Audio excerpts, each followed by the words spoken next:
সাক্ষ্য গ্রহণ শেষে উভয় পক্ষের যুক্তিতর্ক শেষে সেই মামলাটি এখন রায়ের জন্য প্রস্তুত হয়েছে। আজকে মাননীয় আদালত এই মামলাটির রায় ঘোষণার জন্য আগামী 17ই নভেম্বর সোমবার দিন নির্ধারিত করেছেন। ইনশাল্লাহ আগামী 17ই নভেম্বর সোমবার এই মামলাটির রায় ঘোষিত হবে।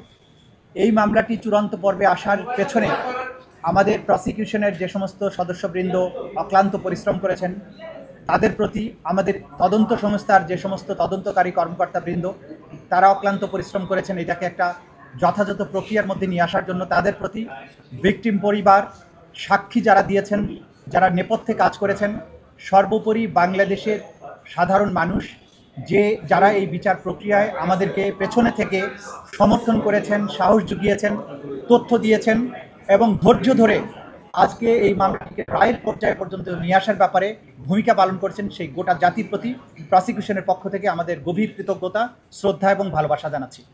আমরা অঙ্গীকার করেছিলাম যে যারাই বাংলাদেশে যত শক্তিশালী হোক না কেন, যদি কেউ অপরাধ করে, মানবতা বিরোধী অপরাধ করে, তাদেরকে সঠিক পন্থায় বিচারের মুখোমুখি করা হবে এবং তাদের আইন অনুযায়ী যে প্রাপ্য সেটা তাদেরকে বুঝিয়ে দেওয়া হবে।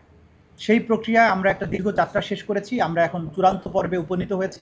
আশা করছি ইনশাআল্লাহ 17ই নভেম্বর আদালত তার সুবিবেচনা, তার প্রজ্ঞা প্রয়োগ করবেন এবং এই জাতির যে বিচারের জন্য আকাঙ্ক্ষা, যে তৃষ্ণা, সেটার প্রতি তারা সুবিচার করবেন এবং একটি সঠিক রায়ের মাধ্যমে বাংলাদেশে সংগঠিত মানবতা বিরোধী অপরাধের একটা ইতি ঘটাবেন এবং ভবিষ্যতের জন্য এই রায়টি ইনশাআল্লাহ দৃষ্টান্ত হয়ে থাকবে তেমন একটি রায় আমরা প্রত্যাশা করছি।